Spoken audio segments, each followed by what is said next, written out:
दुनिया के 3 स्मशान ऐसे हैं जो दर्शनीय है, जहां जाके दर्शन करना चाहिए।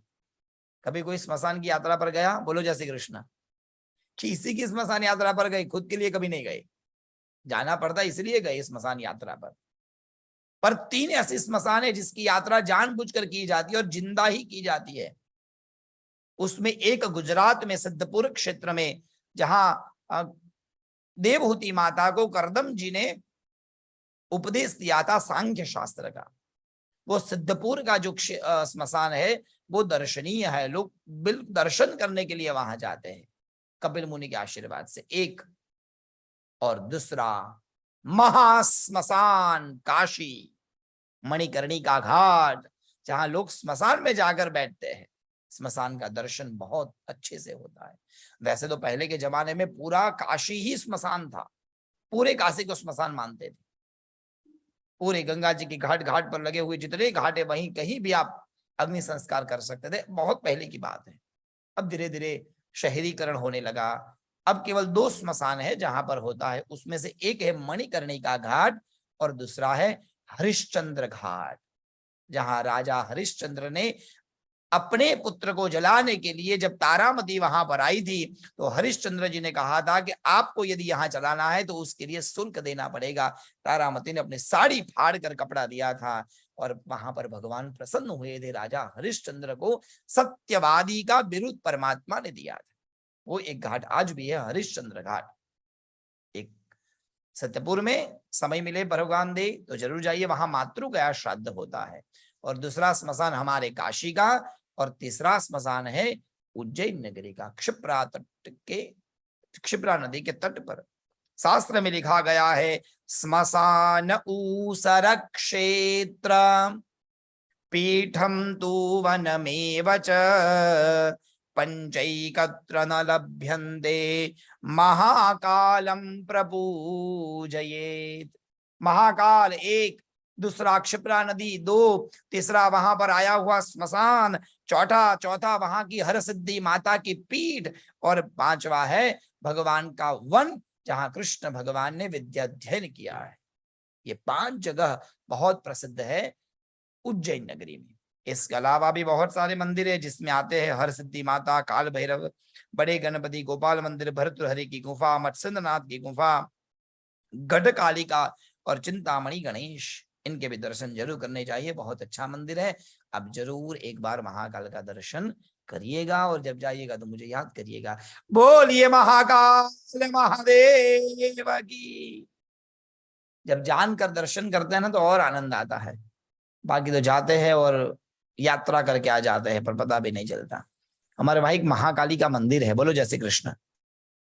बहुत सुंदर मंदिर है। अभी अभी नरेंद्र मोदी जी की उसके अध्यक्षता में वहां पर शिखर बनाया गया। कई सालों से वहां ध्वजा नहीं थी। बहुत पहले एक मुसलमान राजा ने उस मंदिर को तोड़ दिया था, तब से लेकर आज तक वहां ध्वजा नहीं चढ़ी, उसको शिखर नहीं बनाया गया। मोदी जी ने उसका जीर्णोद्धार करवाया और वहां पर ध्वज फरकाया।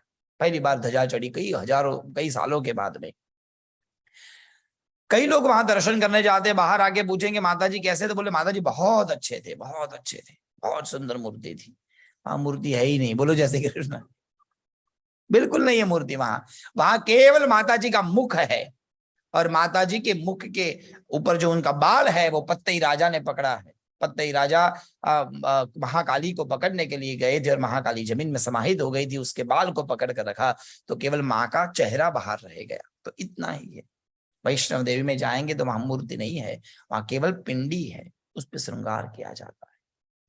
तो ये सब है, वहां जाइएगा बिल्कुल देखिएगा यहाँ मूर्ति क्यों नहीं है, तो यदि है तो ऐसी ही क्यों है, उसका अलग अलग विधि विधान है। समझिएगा, समझ कर दर्शन करेंगे तो और आनंद आएगा। तो हमारा एक ज्योतिर्लिंग था महाकाल, उज्जयिन्याम महाकालम। उसके बाद आता है ओमकारम ममलेश्वरम, एक ऐसा ज्योतिर्लिंग जहां भगवान के 2 मंदिर है। बाकी कहीं भी जाइए आपको एक एक मंदिर मिलेगा, यहां पर एक ही भगवान के 2 मंदिर और दोनों ज्योतिर्लिंग के दर्जे को धारण करते हैं, दोनों को ज्योतिर्लिंग माना गया है। एक है ओमकारेश्वर पर्वत के ऊपर और एक नीचे है ममलेश्वरम नदी के तट पर। ध्यान दीजिएगा, बहुत सुंदर कथा है। बहुत वर्ष पूर्व विंध्य नाम का एक पर्वत, जिसके पास में बहुत संपत्ति हुआ करती थी। विंध्य पर्वत की बहुत बड़ी गिरिमाला वहां पर है। आज जब जाइएगा तो देखिएगा, मध्य प्रदेश में, जिसको खांडवा के नाम से जाना जाता था।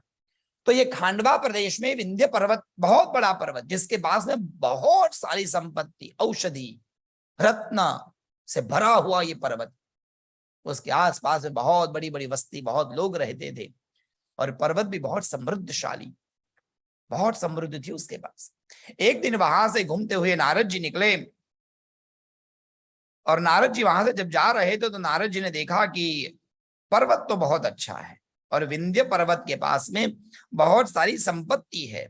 इतनी सारी संपत्ति होते हुए व्यक्ति के अंदर गर्व आ जाता है। जिसके पास बहुत पैसा होता है ना, जब बहुत पैसा आता है तो साथ में गर्व फ्री में लेके आता है। एक साबुन पे एक दूसरा साबुन फ्री होता है ना, बिल्कुल वैसे पैसा आया तो अभिमान फ्री में आता है। हाँ, पर यदि आप पैसा कंपनी से लेंगे तो अभिमान नहीं आएगा। बोलो जय श्री कृष्ण। बाहर की दुकानों से पैसा मिला होगा तो गर्व आएगा, पर ईश्वर की दुकान से, सीधा कंपनी से पैसा आपके घर आएगा, मतलब उसकी कृपा से आएगा, तो गर्व नहीं, वो नम्रता लेकर आएगा। जहां व्यक्ति मेहनत करके आगे बढ़ता है, जिसने गरीबाई देखी है, जो नीचे से ऊपर जाता है, वो गर्व नहीं, वो अंदर से एक खुशी को लेके आगे जाता है, उसके अंदर एक संतुष्टि होती है। और प्राय हम लोगों ने देखा है, लगभग लगभग जो 22-22 किलो के 2 बैग और 7 किलो के बैग लेकर यहाँ आए थे कुछ समय पहले, और आज बड़ी बड़ी हवेली लेकर बैठे हैं, उनको पता है मेहनत क्या होती है।